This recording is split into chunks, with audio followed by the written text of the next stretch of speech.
haddii aad doonaysid inaad wejiga qariso oo aad rabto inaad shucaaca saarto sidee ayaa u saari jiraysaa adoo isticmaalaya softwareka Premiere Pro. Waxaan isticmaali doonaa effect aad u muhiima oo aad ku baran doonto insha Allah videogan.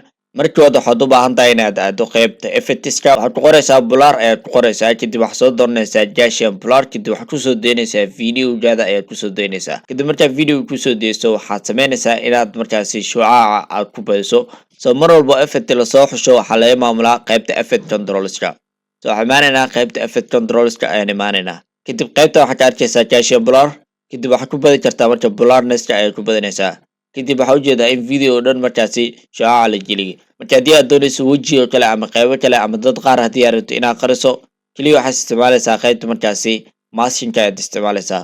waxaad isticmaali kartaa paint tool adoo markaa draw gareynaya, ama waxaad isticmaali kartaa rectangle ayaad isticmaali karaysaa. haddii markaa rectangle-ka aad ku dhufto wuxuu sameynayaa qayb yar ayuu markaa ii sameyn doonaa inuu blur ku sameeyo. waxaan ku aadinaya marka qaybtaas wejiga kale ku aadinaya.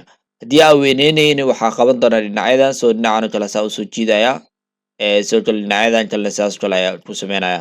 qaybtaas fudud ayaa u sameynaysaa marka blurnesska marka laga hadlayo inaad wejiga qariso iyo sidoo kale meelo kale haddii aad doonayso inaad qariso. marka waxaan rajeynaya inaad fahanteen qaabka loo sameeyo blurnesska iyadoo la isticmaalayo softwareka Premiere Pro. halkaas ayaan ku sameynaa cashirkeena maanta. wassalaamu calaykum waraxmatullaahi wabarakaatu.